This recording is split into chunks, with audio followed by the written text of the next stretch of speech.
If your car club's name is HAVOC, well, then you just might be doing it right.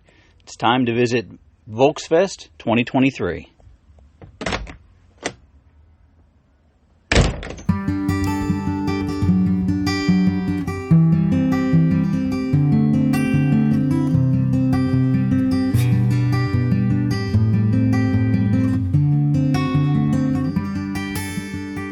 Well, here I am, back in my favorite recording studio, the spacious and vintage camper interior of my 67 VW bus. Thanks for joining me on this lucky episode 7 of season 2 of the Wilson the VW Bus podcast series. I'm your host, Joe, and this is Wilson. Say hello, Wilson. Well, the rain's not let up in the past few days here in New Jersey, and although I am sure that the grass and the trees need the water this spring, I've just about had enough of the wet weather already. Although this topic isn't necessarily about Volkswagens, it was my intention to visit WWII for the Antique Motorcycle Club of America's annual Perkimon chapter of the national meet at the WWII Fairgrounds this past Friday. They work in cooperation with the Reading Motorcycle Club to put on an event every year, and it's something that I look forward to not only for the display of vintage motorcycles, but also their awesome swap meet as well. And you know, I love swap meets. If I haven't mentioned previously, I'm also an enthusiast of air-cooled vehicles of all shapes and sizes, and right next to Wilson in my garage sits another one of my prized possessions, my 1942 Harley-Davidson WLA motorcycle. If you're not familiar with the WLA model, well, it was created for military use during the Second World War. Also known as the Liberator, tens of thousands of WLAs were built to help our troops defeat the Axis powers in the deserts of North Africa, in the towns and the cities and the forests of Europe, and throughout Asia and the tropical islands of the South Pacific. As I prepare my notes for this episode, the irony isn't lost on me that my two current vehicles in my garage each have a tie to the Second World War. The WLA was developed as the militarized version of the earlier Harley-Davidson WL model, with its flathead side valve V-twin of 45 cubic inches, or 740 cc's. The air-cooled 45-degree V-twin was capable of a whopping 25 horsepower at 5,400 RPM, which should sound familiar to most VW fans. The WLA, and the A stands for Army, that model was given a range of military upgrades and modifications to make it better suited to military off-road use, which is typically, the olive drab paint, a skid plate, some crash bars, an oil bath air cleaner, heavy-duty luggage rack and blackout lights, and modified fenders for mud and dirt riding. After World War II, most of these motorcycles were sold into the hands of civilians as military surplus and converted over into custom bobbers and choppers. Many people feel that these bikes started the whole American biker scene that has endured all these years. Now, I have been looking for one of these motorcycles for over 30 years. As you know, I am a history buff, especially for World War II. Finding one of these bikes still in their military state was nearly impossible, but after many years of searching, I did find this one in Charleston, South Carolina, back in April of 2017. Now, it wasn't a military bike or, in military garb. It had been converted over into a black bobber, but it was in beautiful condition and it ran great. The owner had it for sale online, and we struck up a deal. Then my daughter and I set off on a nice road trip to go get it. I regularly ride my WLA around town and on the weekends, and take it to work if the weather's nice. Although my wife and my family, they remind me that at 6'4", I'm a little big for the bike, and they say I look like a circus bear. I don't care. I absolutely love the mechanics of starting and riding the bike with the old linkered carb and the foot clutch and the tank shifter. It's like a literal time machine, transporting me back each time that I ride it. Anyway, I was supposed to go to WWII, the motorcycle swap meet and show, but I wanted to really spend some time with my family on that day and with my granddaughter. So I had another event planned on the same weekend for Wilson, and I decided to instead cancel my WWII swap meet trip so that I could go to my first VolksFest. The Harrisburg Area Volkswagen Owners Club, or HAVOC, I like what they did there. They were celebrating their 30th anniversary of their VolksFest event at Mount Hope Estate Winery in Manheim, PA. Is it just me, or does everyone here see a pattern of me taking trips west from New Jersey to Pennsylvania every weekend? I might want to seek some intervention or something about this habit. Well, I had been made aware of the VolksFest 23 event from my friend and former owner of Wilson, Dave. The outdoor event is held rain or shine each year, and the spectator and donor admission donations go to various recipients, such as the annual scholarship at the PA College of Technology Auto Restoration Program. Pretty cool. Car show awards are given out to the top 10 air-cooled, the top 10 water-cooled, the HAVOC President's Choice, Sponsor's Choice, Kid's Choice, Best 1993 VW, and I'm a little confused at that category. Maybe it's a private joke or something, and the Patina Award.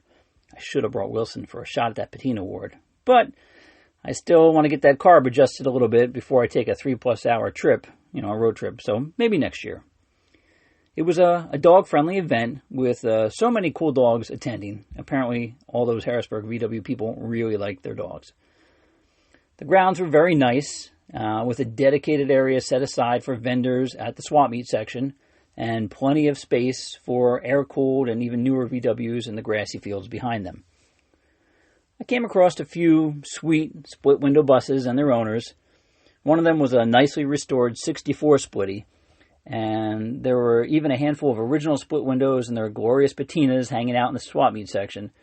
Not the car show area, but there was also an elusive single cab that I saw in the car show, and something I've never seen in person, which was a VW double door bus with the cargo doors on both sides.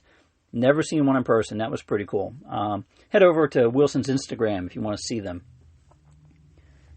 I also met a guy and his brother who owned a 1970 red camper bay window bus in mostly original condition. He told me how he purchased it years ago when he was younger and then sold it to his brother, who was also there, and I talked to him. He put a new engine in it and eventually, got it back, restoring it mechanically, and they were using it all the time, sold it back to his first brother who had it. So I inquired about the camper top that he had on top of it, and we both agreed that it'd be a waste of time for me to have one on my bus because I was probably too tall to comfortably sleep up there. I also ran into Dave, my buddy who used to own Wilson, and his son, who I met for the first time, and we talked for a little bit about VolksFest event and VWs in general. He told me that he hasn't purchased or sold any VWs since I took Wilson off his hands a few years ago, and he was happy at all the progress that I had made. He and his son were also aware of the new Wilson podcast as well. So now would be a great time for me to share with you the audio of those interviews, but I'm an idiot, and then I forgot to record them. I'm still new at this, and I sometimes got caught up in the moment, and I forgot to record them. So I'm sorry, guys. I promise to try to do better in the future. Hopefully I'll get Dave and his son and some other VW owners to interview, and I'll do that maybe at the Dubs and the Shrubs event later this month. So you remember that book that I talked about last episode, How to Keep Your Volkswagen Alive? A manual of step-by-step procedures for the complete idiot? Well, one of the first pages in the book actually states that you should read it from cover to cover, which I said I hadn't done yet, so I kind of feel stupid for that. But after I recorded the podcast last episode, that's exactly what I did. I sat down and I read it from page 1 to the very last page. After I was finished, I stored it in my beeswax protected satchel I keep here inside in the bus with the rest of a couple bus books I have. Maybe I'll transfer it over to the overhead compartment, but either way, I think the book belongs here in the bus with my spare parts. And speaking of spare parts, the spare clutch cable and the tune-up parts, they also did arrive last week when I was doing the recording like I was thinking they did. So I placed them in the storage box that I have dedicated for Wilson underneath here in the back seat. There's already some engine oil and a new fan belt, fuses, and a few other emergency spare parts just in case I ever really need them. Let's knock on wood. Hopefully I don't. I have a small plastic toolbox in the back, in the spare tire well. And I did realize recently that I don't carry a jack or a lug wrench or even a spare tire yet in Wilson. So those are some things that I'm on the lookout for.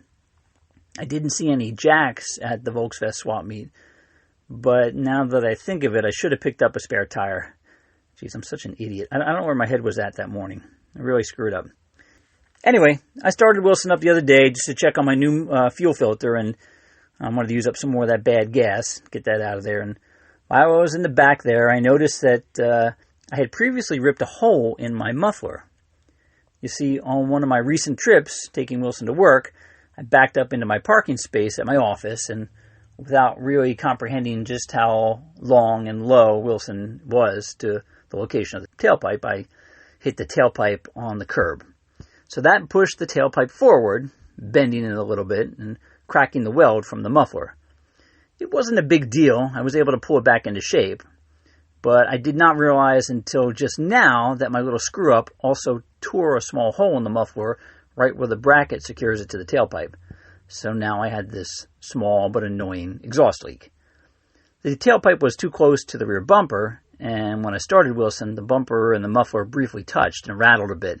So now is the time to fix both these issues. A little tug in the right directions, down and back, to center the tailpipe, and a quick buzz with the MIG welder to close up the muffler hole was all that I needed to fix the problem. They should all be that easy. I want to take a moment to thank all of you who have been listening to my Wilson the VW Bus podcast over the past few months. I really wasn't expecting such a positive response so quickly, and the hundreds of plays from all over the world are truly appreciated. Let me know if you have any comments or show suggestions. I'd love to hear your feedback, or if you want to be a guest on a future podcast, we might be able to arrange that too. Thanks for listening.